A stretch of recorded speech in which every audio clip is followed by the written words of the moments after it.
എല്ലാ വർഷവും 300-ലധികം കുറ്റവാളികളാണ് രക്ഷപ്പെട്ട് വിദേശത്തേക്ക് കിടക്കുന്നത്. അവരിൽ പലരും തെക്ക് കിഴക്കൻ ഏഷ്യയിലാണ് ഒളിച്ചിരിക്കുന്നത്. അവിടെ കൊറിയൻ ടൂറിസ്റ്റുകളുടെയും ബിസിനസ്സുകാരുടെയും നേർക്കുള്ള അവരുടെ ക്രിമിനൽ പ്രവർത്തനങ്ങൾ തുടർന്നുകൊണ്ടേയിരിക്കുകയാണ്. ഈ ഒരു പശ്ചാത്തലത്തിലാണ് ഈ ഒരു സിനിമ ആരംഭിക്കുന്നത്. വർഷം 2008 ആദ്യം കാണിക്കുന്നത് വിയറ്റ്നാമിലെ ഹോച്ച്മിൻ സിറ്റിയാണ്. സിറ്റിയിൽ നിന്നൊക്കെ ഒരുപാട് മാറിയിട്ട് ഒരു സ്ഥലം നോക്കാൻ ഇറങ്ങിയിരിക്കുകയാണ് രണ്ടുപേരും. ഇതിലെ ആദ്യത്തെ ആളാണ് സ്ഥലം വാങ്ങാൻ വന്നിരിക്കുന്നത്. മറ്റേയാള് ബ്രോക്കറാണ്. ഈ സ്ഥലം വാങ്ങാൻ വന്നവന്റെ പേര് ചോയി എന്നാണ്. അവന്റെ കൂടെയുള്ള ബ്രോക്കറിന്റെ പേര് യൂജോങ് എന്നാണ്. ഈ ചോയി നല്ല കാശുകാരനാണ്. അവൻ അവിടെ ഒരു റിസോർട്ട് പണിയണം. അതിനു വേണ്ടിയിട്ടാണ് അയാൾ ആ സ്ഥലം നോക്കാൻ വന്നിരിക്കുന്നത്. അങ്ങനെ യൂജോങ് അവനെ ആ സ്ഥലമൊക്കെ കാണിച്ചു കൊടുത്തോണ്ടിരിക്കുമ്പോഴാണ് വേറൊരു ടീം ഒരു വ്യാനിൽ അങ്ങോട്ട് വരുന്നത്. അത് കാണുമ്പോൾ യൂജോങ് അവരുടെ കാര്യങ്ങളൊക്കെ ചോയിയോട് പറയാൻ തുടങ്ങി. അതായത് ഒരു കാറ് കച്ചവടക്കാരനുണ്ട്, അയാൾക്ക് ചോയിയെ ഒന്ന് പരിചയപ്പെടണം, അതുകൊണ്ടാണ് ഞാൻ അവരോട് ഇങ്ങോട്ട് വരാൻ പറഞ്ഞത്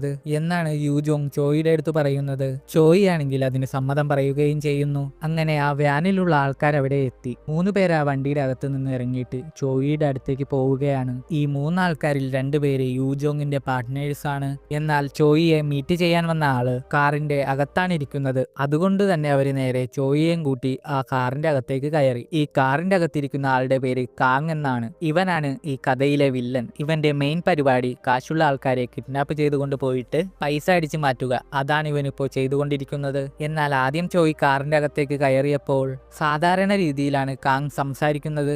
എന്നാൽ കുറച്ചു കഴിയുമ്പോൾ അയാളുടെ സ്വഭാവം മാറാൻ തുടങ്ങി. ഈ കാങ്ങിന് ഒരു അസിസ്റ്റന്റ് ഉണ്ട്. അവന്റെ പേര് ഡു എന്നാണ്. പെട്ടെന്നാണ് കാങ് പറഞ്ഞതിനെ തുടർന്ന് ഡു ആ ചോയിയെ പിടിച്ച് ശരിക്കും ഇട്ടിടിക്കുന്നത്. ഒറ്റ ഇടിയിൽ തന്നെ അവന്റെ മുഖമൊക്കെ പൊട്ടിയിട്ട് ചോര വരാൻ തുടങ്ങി. അവനൊന്ന് സംസാരിക്കാൻ പോലും അവരവസരം കൊടുക്കുന്നില്ല. തുടരെ ഇങ്ങനെ ഇടിച്ചുകൊണ്ടിരിക്കുകയാണ്. അങ്ങനെ കുറെ ഇടിയൊക്കെ മേടിച്ചു കൂട്ടിയതിനു ശേഷം ഒരു ഗ്യാപ്പ് കിട്ടുമ്പോൾ അവൻ സംസാരിക്കാൻ തുടങ്ങി. എന്തിനാണ് നിങ്ങൾ എന്നെ ഇങ്ങനെ ഉപദ്രവിക്കുന്നത് എന്നാണ് ചോയി ചോദിക്കുന്നത്. അത് കേൾക്കുമ്പോൾ നിന്റെ വിചാരം ഞാനൊരു കാറ് കച്ചവടക്കാരനാണെന്നാണോ?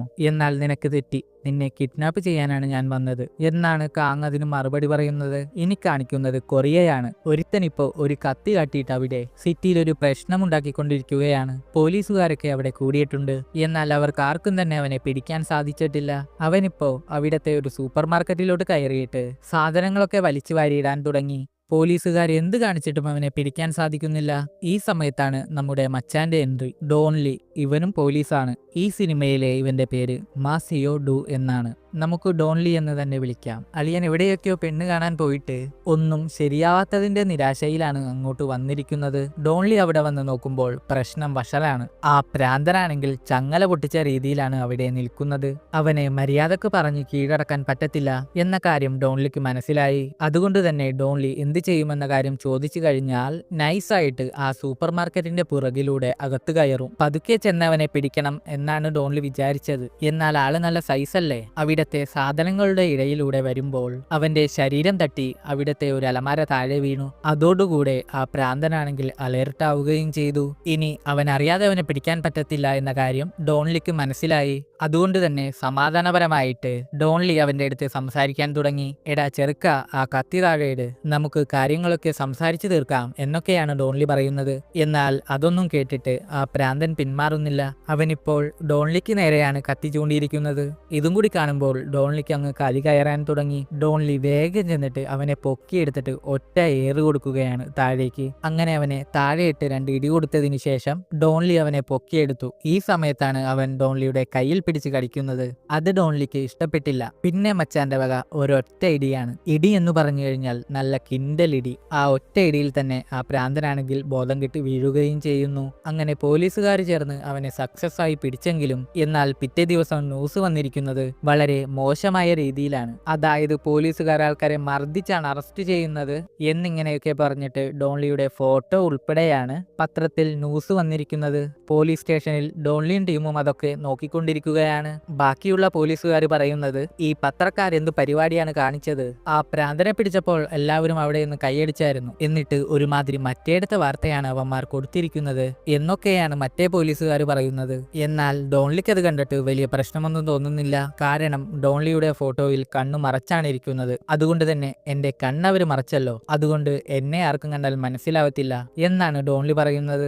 ഈ സമയത്താണ് അവരുടെ ക്യാപ്റ്റൻ അങ്ങോട്ട് വരുന്നത്. ആ പത്രവാർത്ത ക്യാപ്റ്റനും കണ്ടിട്ടുണ്ട്. അതുകൊണ്ട് തന്നെ ആള് നല്ല ദേഷ്യത്തിലാണ് അങ്ങോട്ട് വന്നിരിക്കുന്നത്. എന്നാൽ ഈ ഒരു അവസരത്തിൽ മറ്റൊരു കാര്യവും കൂടി പറയാനാണ് ക്യാപ്റ്റൻ അങ്ങോട്ട് വന്നിരിക്കുന്നത്. അതായത് അവർക്ക് പുതിയൊരു മിഷൻ ഉണ്ട്. ഉടനെ തന്നെ വിയറ്റ്നാമിലേക്ക് പോകണം. അവിടെ അടുത്തായിട്ട് ജ്വല്ലറിയൊക്കെ മോഷ്ടിച്ച ഒരാളുണ്ട്. പോലീസുകാർക്ക് ഇതുവരെയായിട്ടും അവനെ പിടിക്കാൻ സാധിച്ചിട്ടില്ല. അവനിപ്പോ വേറെ ഏതോ കേസിൽ വിയറ്റ്നാമിലെ ഒരു പോലീസ് സ്റ്റേഷനിൽ കീഴടങ്ങിയിരിക്കുകയാണ്. അതാണ് അവരുടെ പുതിയ മിഷൻ. ആ കീഴടങ്ങിയിരിക്കുന്ന കുറ്റവാളി മറ്റാരുമല്ല, നമ്മൾ ഈ സിനിമയുടെ തുടക്കത്തിൽ ഒരു ബ്രോക്കറെ കണ്ടിട്ടില്ലേ, യൂജോങ്. അവനാണ് വിയറ്റ്നാമിൽ കീഴടങ്ങിയിരിക്കുന്നത്. അവനെ ഇങ്ങോട്ട് പിടിച്ചുകൊണ്ട് വരണം. ക്യാപ്റ്റൻ ആ കാര്യങ്ങളൊക്കെ പറയുമ്പോൾ ഡോൺലിയുടെ കൂടെ നിൽക്കുന്ന പോലീസുകാർക്കൊക്കെ ഇൻട്രസ്റ്റ് ആയി. അവര് ഡോൺലിയുടെ അടുത്ത് പറയുന്നത് എന്താണെന്ന് വെച്ച് കഴിഞ്ഞാൽ, വിയറ്റ്നാമിലേക്കല്ലേ പോകുന്നത്, നമുക്ക് അടിച്ചുപൊളിച്ച് 3 ദിവസമൊക്കെ കഴിഞ്ഞിട്ട് വന്നാൽ മതി എന്നാണ് അവര് പറയുന്നത്. എന്നാൽ അവരുടെ ആ സംസാരം കേൾക്കുമ്പോൾ ക്യാപ്റ്റന് ശരിക്കും ദേഷ്യമാണ് വരുന്നത്. നിങ്ങൾ എന്തൊക്കെയാണ് പറയുന്നത്? രാജ്യം വിട്ട് ഒരു ഡേഞ്ചറസ് ആയിട്ടുള്ള ക്രിമിനലിനെ പിടിക്കാനാണ് അങ്ങോട്ട് പോകുന്നത്, അല്ലാണ്ട് പിക്നിക്കിന് വേണ്ടിയിട്ടല്ല. അതുകൊണ്ട് ഡോൺലിയുടെ കൂടെ നിങ്ങൾ പോവേണ്ട, ഈ ഒരു മിഷന് ഞാൻ പോയിക്കോളാം എന്നാണ് ക്യാപ്റ്റൻ പറയുന്നത്. അത് കേൾക്കുമ്പോൾ ഡോൺലിക്ക് ചിരിയാണ് വരുന്നത്. ക്യാപ്റ്റൻ, നിങ്ങളോ? അതിന് നിങ്ങൾക്ക് ഇംഗ്ലീഷ് വല്ലതും അറിയുമോ? അവൻ ചോദിക്കുന്നു. എനിക്ക് വേണ്ട ഇംഗ്ലീഷൊക്കെ അറിയാം, ഹൂ ആർ യു എന്നൊക്കെ ചോദിച്ചാൽ പോരെ, അത് വെച്ചൊക്കെ ഞാൻ അഡ്ജസ്റ്റ് ചെയ്തോളാം എന്നാണ് ക്യാപ്റ്റൻ പറയുന്നത്. അങ്ങനെ ഉടനെ തന്നെ അവർ വിയറ്റ്നാമിലേക്ക് പുറപ്പെടുകയാണ്. എന്നാൽ എയർപോർട്ടിൽ എത്തിക്കഴിയുമ്പോൾ ക്യാപ്റ്റന്റെ ഹൂ ആർ യു കൊണ്ടൊന്നും അവിടെ പിടിച്ചു നിൽക്കാൻ കഴിയുന്നില്ല. അവിടെ ഉണ്ടായിരുന്ന കസ്റ്റംസ് ഓഫീസറൊക്കെ ഡോൺലിയെയും ക്യാപ്റ്റനെയും അറസ്റ്റ് ചെയ്യുന്നു. ഇംഗ്ലീഷ് പറയാൻ അറിയാത്തത് കൊണ്ട് അവർക്ക് അവിടെ നിന്ന് ഊരാൻ സാധിക്കുന്നില്ല. അങ്ങനെ അവരവിടെ വെയിറ്റ് ചെയ്യുകയാണ്. കുറച്ച് സമയം കഴിയുമ്പോഴാണ് വിയറ്റ്നാമിലെ ഒരു റെസിഡന്റ് ഓഫീസർ അങ്ങോട്ട് വരുന്നത്. ഇയാൾ ഒരു കൊറിയക്കാരനാണ്, പാർക്ക് എന്നാണ് ഇയാളുടെ പേര്. അയാളെ കാണുമ്പോഴാണ് ക്യാപ്റ്റനും ഡോൺലിക്കും ഒന്ന് ആശ്വാസമാകുന്നത്. അങ്ങനെ പാർക്ക് ഉടനെ തന്നെ അവരെ അവിടെ നിന്ന് റിലീസ് ചെയ്യുകയാണ്. അങ്ങനെ അന്ന് രാത്രി പാർക്ക് അവരെ കൊണ്ടുപോകുന്നത് അവിടെയുള്ള ഒരു റെസ്റ്റോറന്റിലേക്കാണ്. അങ്ങനെ അവരവിടെ ഇരുന്ന് ഭക്ഷണമൊക്കെ കഴിക്കാൻ തുടങ്ങി. ഈ സമയം ഡോൺലി നോക്കുമ്പോൾ അവരുടെ ഓപ്പോസിറ്റ് ടേബിളിലായിട്ട് 3 കൊറിയക്കാരിപ്പുണ്ട്. 3 പേരും ഗുണ്ടകളാണ്. എന്തൊക്കെയോ പിടിച്ചുപറി നടത്തിയിട്ട് അവരുടെ കയ്യിലുള്ള സാധനങ്ങളൊക്കെ നോക്കിക്കൊണ്ടിരിക്കുകയാണ്. കണ്ടപ്പോൾ തന്നെ പെശകാണ് എന്ന കാര്യം ഡോൺലിക്ക് മനസ്സിലായി. അതുകൊണ്ട് തന്നെ ഡോൺലി അവർക്ക് നേരെ കൈ കാണിക്കാൻ തുടങ്ങി. അതെല്ലാം കാണുമ്പോൾ അവർ പോലീസാണ് എന്ന കാര്യം ഗുണ്ടകൾക്ക് മനസ്സിലായി. അതുകൊണ്ട് തന്നെ അവർ നൈസായിട്ട് അവിടെ നിന്ന് എസ്കേപ്പ് ആവുകയാണ്. ഡോൺലി അവരെ പിടിക്കാനായി അവിടെ നിന്ന് എഴുന്നേക്കുന്നുണ്ടെങ്കിലും ക്യാപ്റ്റൻ അവനെ പിടിച്ച് താഴേക്ക് തന്നെ ഇരുത്തും. ഈ സമയത്താണ് രണ്ടാൾക്കാര് അവിടത്തെ ഒരു ബിസിനസിന്റെ വിസിറ്റിംഗ് കാർഡ് കൊണ്ടുവരുന്നത്. ഡോൺലി നോക്കുമ്പോൾ അതിലെ ഒരുത്തനെ ഡോൺലിക്ക് അറിയാം. കുറെ കാലത്തിന് ശേഷമാണ് ഡോൺലി അവനെ കാണുന്നത്. അതുകൊണ്ട് തന്നെ അവരുടെ ആ ഡിന്നറിൽ അവരും പങ്കുചേരുകയാണ്. അങ്ങനെ ഭക്ഷണമൊക്കെ കഴിച്ചുകൊണ്ടിരിക്കുമ്പോഴാണ് ആ ഫ്രണ്ട് ഒരു കാര്യം പറയുന്നത്. നിങ്ങളിവിടെ വെറുതെ അടിച്ചുപൊളിക്കാൻ വന്നതല്ലേ, പ്രശ്നമുണ്ടാക്കാനൊന്നും വന്നതല്ലല്ലോ. എങ്ങാനും ഉണ്ടാക്കി കഴിഞ്ഞാൽ അതിന്റെ കേട് നിങ്ങൾക്ക് തന്നെയാണ്. ഈ വിയറ്റ്നാമിൽ കൊറിയൻ പോലീസിന് ഒരു വിലയുമില്ല. മാത്രമല്ല ഇവിടത്തെ ഗുണ്ടകളൊക്കെ നടക്കുന്നത് തോക്കും വടിവാളും ഒക്കെ പിടിച്ചിട്ടാണ്. അതുകൊണ്ട് നോക്കിയും കണ്ടൊക്കെ വേണം കാര്യങ്ങളൊക്കെ ചെയ്യാൻ എന്നൊക്കെ അയാൾ പറയും. പാർക്കും അത് ശരിവെക്കുകയാണ്. അങ്ങനെ പിറ്റേ ദിവസം പാർക്ക് ഡോൺലിയെയും ക്യാപ്റ്റനെയും വിളിച്ചുകൊണ്ടു പോകുന്നത് ആ യൂജോങ് കീഴടങ്ങിയ പോലീസ് സ്റ്റേഷനിലേക്കാണ്. അവിടെ എത്തിയ ഉടനെ തന്നെ അവർ ആ പോലീസ് സ്റ്റേഷനിന്റെ ഉൾഭാഗമൊക്കെ പരിശോധിക്കാൻ തുടങ്ങി. ഈ സമയം ഡോൺലി നോക്കുമ്പോൾ അവിടെ കുറച്ച് ആൾക്കാരുടെ ഫോട്ടോ ഒട്ടിച്ചു വെച്ചിട്ടുണ്ട്. അവരെല്ലാവരും മിസ്സിംഗ് കേസാണ്. എല്ലാവരും കൊറിയൻ ടൂറിസ്റ്റ് ആണ്. ഇതെല്ലാം കാണുമ്പോൾ ഇത്രയും കൊറിയക്കാരുടെ മിസ്സിംഗ് ആയോ, ഇവരെ കുറിച്ച് ഇതുവരെയായും വിവരമൊന്നും കിട്ടിയില്ലേ എന്നാണ് ഡോൺലി ചോദിക്കുന്നത്. അത് കേൾക്കുമ്പോൾ അതൊരു വലിയ കഥയാണ്. ഒരു മാസം ഇവിടെ 30,000 ടൂറിസ്റ്റുകൾ വരുന്നുണ്ട്. അതില് കുറെ ആൾക്കാരെ കാണാതാവും. പൈസക്ക് വേണ്ടിയിട്ട് ആരോ പിടിച്ചുകൊണ്ടു പോകുന്നതാണ്. അതിനെക്കുറിച്ചൊന്നും ഇതുവരെയായിട്ട് വിവരം കിട്ടിയിട്ടില്ല എന്നാണ് മാർക്ക് അതിന് മറുപടി പറയുന്നത്. അങ്ങനെ ആ സംസാരത്തിന് ശേഷം അവരാ യൂജോങ്ങിനെ തിരിച്ച് കൊറിയയിലേക്ക് കൊണ്ടുപോകാനുള്ള പേപ്പറും കാര്യങ്ങളൊക്കെ ശരിയാക്കിക്കൊണ്ടിരിക്കുകയാണ്. അതിനിടയിലാണ് ഡോൺലി പാർക്കിന്റെ അടുത്ത് ഒരു കാര്യം ചോദിക്കുന്നത്. അല്ല, എന്തിനാണ് ഈ യൂജോങ് ഇവിടെ കീഴടങ്ങിയത് എന്നാണ് ഡോൺലി ചോദിക്കുന്നത്. അത് കേൾക്കുമ്പോൾ അവനെന്തോ കുറ്റബോധം കൊണ്ട് കീഴടങ്ങിയതാണെന്നാണ് പറഞ്ഞത് എന്നാണ് പാർക്ക് അതിന് മറുപടി പറയുന്നത്. അത് കേൾക്കുമ്പോൾ ഡോൺലിക്ക് ചിരിയാണ് വരുന്നത്. എന്ത്, അവൻ കുറ്റബോധം കൊണ്ട് കീഴടങ്ങിയെന്നോ എന്ന് പറഞ്ഞ് ഡോൺലി ചിരിക്കാൻ തുടങ്ങി. അത് കേൾക്കുന്ന ക്യാപ്റ്റനും ചിരി അടക്കാൻ സാധിക്കുന്നില്ല. അങ്ങനെ ആ പേപ്പർ വർക്കുകളൊക്കെ കഴിഞ്ഞതിന് ശേഷം ക്യാപ്റ്റനും ഡോൺലിയും നേരെ പോകുന്നത് ആ യൂജോങ്ങിന്റെ അടുത്തേക്കാണ്. അവൻ ഇപ്പോഴും ഒരു വിലങ്ങ് വെച്ചിട്ട് ടേബിളിൽ ഇരുത്തിയിട്ടുണ്ട്. എന്നിട്ട് അവന് ഭക്ഷണവും കഴിക്കാൻ കൊടുത്തിട്ടുണ്ട്. അതൊക്കെ അവൻ കഴിച്ചുകൊണ്ടിരിക്കുമ്പോൾ ഡോൺലി അവനെ ചോദ്യം ചെയ്യാൻ തുടങ്ങി. സത്യം പറ, എന്തിനാണ് നീ ഇവിടെ കീഴടങ്ങിയത് എന്നാണ് ഡോൺലി ചോദിക്കുന്നത്. ചോദിക്കുന്നത്. ഡോൺലി വളരെ മര്യാദക്കാണ് ചോദിക്കുന്നത്. എന്നാൽ യൂജോങ് ആണെങ്കിൽ വളരെ അഹങ്കാരത്തോടെയാണ് മറുപടി പറയുന്നത്. അത് ഞാനിവിടത്തെ പോലീസുകാരോട് പറഞ്ഞിട്ടുണ്ടല്ലോ, എനിക്ക് കുറ്റബോധം തോന്നി, അതുകൊണ്ടാണ് ഞാൻ കീഴടങ്ങിയത് എന്നാണ് അയാൾ പറയുന്നത്. അവന്റെ ആ ആറ്റിറ്റ്യൂഡ് കാണുമ്പോൾ ഡോൺലിക്ക് അങ്ങ് പിടിച്ചിട്ടില്ല. ക്യാപ്റ്റൻ, നിങ്ങൾ പുറത്തേക്ക് ഇറങ്ങിപ്പോ, ഞാൻ ഇവനോട് ചോദിക്കേണ്ട പോലെ ഒന്ന് ചോദിക്കട്ടെ എന്ന് പറഞ്ഞ് ഡോൺലി ക്യാപ്റ്റനെ പുറത്തേക്ക് ഇറക്കി വിട്ടിട്ട് അവനോട് വീണ്ടും ചോദ്യങ്ങൾ ചോദിക്കാൻ തുടങ്ങി. എന്നാൽ ഇത്തവണ ഡോൺലി മര്യാദയുടെ ഭാഷയിലല്ല ചോദിക്കുന്നത്. അവൻ ആ യൂജോങ്ങിന്റെ തല അവിടത്തെ ടേബിളിലേക്ക് താഴ്ത്തി വെച്ചിട്ട് അവന്റെ കഴുത്തിന് പിടിച്ച് ഞെരിക്കാൻ തുടങ്ങി. സത്യം പറ, എന്തിനാണ് നീ കീഴടങ്ങിയത്? ഡോൺലി ചോദിക്കുന്നു. ഡോൺലി ഇങ്ങനെ കഴുത്ത് പിടിച്ച് ഞെരിക്കുന്നത് കൊണ്ട് അവൻ ആ വേദന സഹിക്കാൻ കഴിയുന്നില്ല. അതുകൊണ്ട് തന്നെ അവൻ ആ കാര്യങ്ങളൊക്കെ പറയാൻ തുടങ്ങി. എന്നെ ആ ലീജോങ് കൊല്ലാൻ ശ്രമിച്ചു, അതുകൊണ്ട് എന്റെ രക്ഷയ്ക്ക് വേണ്ടിയിട്ടാണ് ഞാനിവിടെ കീഴടങ്ങിയത്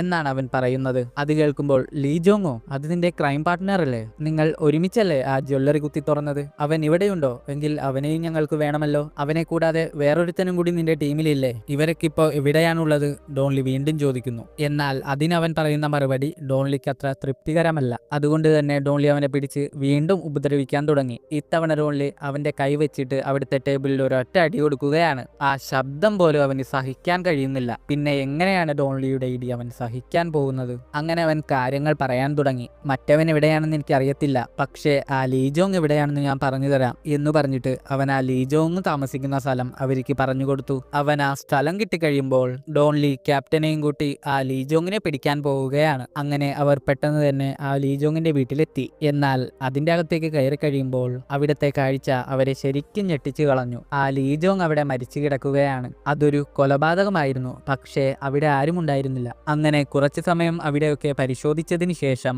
ഡോൺലിയും ക്യാപ്റ്റനും തിരിച്ച് പോലീസ് സ്റ്റേഷനിൽ തന്നെ എത്തി. അതിനുശേഷം ഡോൺലി യൂജോങ്ങിനെ വീണ്ടും ചോദ്യം ചെയ്യാൻ തുടങ്ങി. ലീജോങ്ങിനെ ആരോ കൊന്നു എന്നറിയുമ്പോൾ യൂജോങ് ഉണ്ടായ കാര്യങ്ങളൊക്കെ പറയാൻ തുടങ്ങി. അതായത് ഈ സിനിമയുടെ തുടക്കത്തിൽ കാണിച്ച ഭാഗങ്ങളുണ്ടല്ലോ, ഇനി അതിന്റെ ബാക്കിയാണ് അയാൾ പറയുന്നത്. ആ കാങ്ങുണ്ടവും കൂടി ചോയിയെ ഇടിച്ച് പരിപ്പിളക്കിയല്ലോ. ഈ കാങ് പറഞ്ഞിട്ടാണ് യൂജോങ്ങും ടീമും ആ ചോയിയെ കാങ്ങിന്റെ അടുത്ത് എത്തിച്ചത്. അതിനയാൾ കുറെ പൈസയും ഓഫർ ചെയ്തിട്ടുണ്ടായിരുന്നു. എന്നാൽ ചോയിയെ കിട്ടിക്കഴിയുമ്പോൾ കാങ് അവർക്ക് വളരെ കുറച്ച് പൈസയാണ് കൊടുക്കാമെന്ന് പറയുന്നത്. എന്നാൽ യൂജോങ്ങും കൂട്ടരും അത് അക്സെപ്റ്റ് ചെയ്യുന്നില്ല. ആ വ്യാനിന്റെ അകത്ത് വെച്ചിട്ട് അവര് അതിനെക്കുറിച്ച് തർക്കിച്ചുകൊണ്ടിരിക്കുകയായിരുന്നു. ഈ ഒരു അവസരത്തിലാണ് ചോയ് പെട്ടെന്ന് ഡോറ് തുറന്ന് പുറത്തേക്ക് ഓടിപ്പോകുന്നത്. യൂജോങ്ങും കൂട്ടരും അവനെ ഫോളോ ചെയ്യാൻ തുടങ്ങി. യൂജോങ്ങും അവന്റെ ടീമിലുള്ള 2 പേരുമാണ് അവന്റെ പുറകെ പോകുന്നത്. അങ്ങനെ അവർ കുറെ ഓടി അവർ 3 പേരും കൂടി ചോയിയെ പിടിച്ചു. അതിനുശേഷം അവിടെ നിന്ന് ഓടി രക്ഷപ്പെടാൻ ശ്രമിച്ചതിന് അവനെ അവര് ശരിക്കും ഉപദ്രവിക്കാൻ തുടങ്ങി. ഈ സമയം ചോയ് പറയുന്നത് എന്താണെന്ന് വെച്ച് കഴിഞ്ഞാൽ, എന്തിനാണ് നിങ്ങൾ എന്നെ ഉപദ്രവിക്കുന്നത്? എന്നെ നിങ്ങൾക്ക് വെറുതെ വിട്ടൂടെ? നിങ്ങൾക്ക് എത്ര പൈസ വേണമെങ്കിലും ഞാൻ തരാം. നിങ്ങൾ എന്റെ ഹോട്ടൽ റൂമിലേക്ക് ചെന്ന് കഴിഞ്ഞാൽ 2 ലക്ഷം രൂപയും ഒരുപാട് സ്വർണവും ഇരിപ്പുണ്ട്. അത് മൊത്തം നിങ്ങൾ എടുത്തോ. മാത്രമല്ല എന്റെ ബിസിനസ്സിൽ നിങ്ങളെ പാർട്ട്നേഴ്സ് ആക്കുകയും ചെയ്യാം എന്നൊക്കെയാണ് ചോയ് അവരുടെ അടുത്ത് പറയുന്നത്. എന്നാൽ അവൻ അതൊക്കെ പറഞ്ഞുകൊണ്ടിരിക്കുമ്പോഴാണ് പെട്ടെന്ന് കാങ് അങ്ങോട്ട് ഓടി വരുന്നത്. വന്ന ഉടനെ തന്നെ അവനൊരു കത്തി വെച്ചിട്ട് ആ ചോയിയെ വെട്ടാൻ തുടങ്ങി. അങ്ങനെ പെട്ടെന്ന് തന്നെ കാങ് ആ ചോയിയെ കൊന്നുകളഞ്ഞു. ഇതെല്ലാം കാണുമ്പോൾ യൂജോങ്ങിന്റെ കൂട്ടത്തിലെ 3ാമതൊരുത്തനുണ്ടല്ലോ, അവൻ കാങ്ങിന്റെ അടുത്ത് ദേഷ്യപ്പെടാൻ തുടങ്ങി. നിങ്ങൾ എന്തിനാണ് അവനിപ്പോ കൊന്നുകളഞ്ഞത് എന്നൊക്കെ ചോദിച്ചിട്ടാണ് അയാൾ ആ കാങ്ങിനോട് ചൂടാവുന്നത്.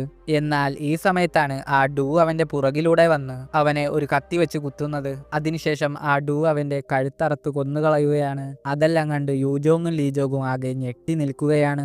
ഇനിയിപ്പോ ആ കാങ് പറയുന്നത് അനുസരിക്കല്ലാതെ അവർക്ക് വേറൊരു വഴിയുമില്ല. അങ്ങനെ രാത്രിയാവുമ്പോൾ കാങ് പറഞ്ഞതനുസരിച്ച് യൂജോങ്ങും ലീജോങ്ങും കൂടെ ആ 2 ശവശരീരങ്ങളും കൂടി പൊതിഞ്ഞു കെട്ടി കുഴിയിലേക്ക് ഇടാൻ തുടങ്ങി. അവർ അതൊക്കെ ചെയ്തുകൊണ്ടിരിക്കുമ്പോഴാണ് ആ ഡൂ ചോയിയുടെ ഹോട്ടൽ റൂമിൽ ചെന്നിട്ട് അവൻ പറഞ്ഞ ആ പൈസയൊക്കെ എടുത്തിട്ട് കാങ്ങിന്റെ അടുത്ത് വരുന്നത്. കാങ്ങിനെ സംബന്ധിച്ചിട്ട് അത് വളരെ കുറച്ച് പൈസ ഉണ്ടായിരുന്നുള്ളൂ. അവൻ പറയുന്നത് എന്താണെന്ന് വെച്ച് കഴിഞ്ഞാൽ, ആ ചോയിയെ കൊല്ലുന്നതിന് മുമ്പ് ഒന്നുകൂടെ പിരിഞ്ഞിരുന്നെങ്കിൽ നമുക്ക് കുറെ കൂടി പൈസ അടിച്ചു മാറ്റായിരുന്നു. പ്രശ്നമില്ല, ഒരു വഴിയുണ്ട് എന്ന് പറഞ്ഞിട്ട് കാങ് അവിടെ നിന്ന് ഒരു കത്തി എടുക്കുകയാണ്. ഈ സമയം ആ ചോയിയുടെ ശരീരമാണെങ്കിൽ പൊതിഞ്ഞു കെട്ടിയാണ് ഇരിക്കുന്നത്. അവൻ ആ കത്തി വെച്ചിട്ട് ആ കവർ മൊത്തം കീറി. അതിനുശേഷം കാങ് ആ ചോയിയുടെ കൈപ്പത്തി വെട്ടിയെടുക്കുകയാണ്. എന്നിട്ട് അവന്റെ ആ കൈപ്പത്തിയുടെ അടുത്ത് അവന്റെ ആ പാസ്പോർട്ട് വെച്ച് കാങ് അതിന്റെ ഒരു ഫോട്ടോ എടുത്തു. എന്നിട്ട് ആ ഫോട്ടോ ചോയിയുടെ അച്ഛനായ ചൂവിന് അയച്ചു കൊടുത്തു. അതിനുശേഷം അവനൊരു മെസ്സേജും ടൈപ്പ് ചെയ്തു. ഇത് നിങ്ങളുടെ മകന്റെ കൈപ്പത്തിയാണ്. ഇവനെ നിങ്ങൾക്ക് ജീവനോടെ കിട്ടണമെങ്കിൽ എനിക്ക് 5 ലക്ഷം രൂപ തരണം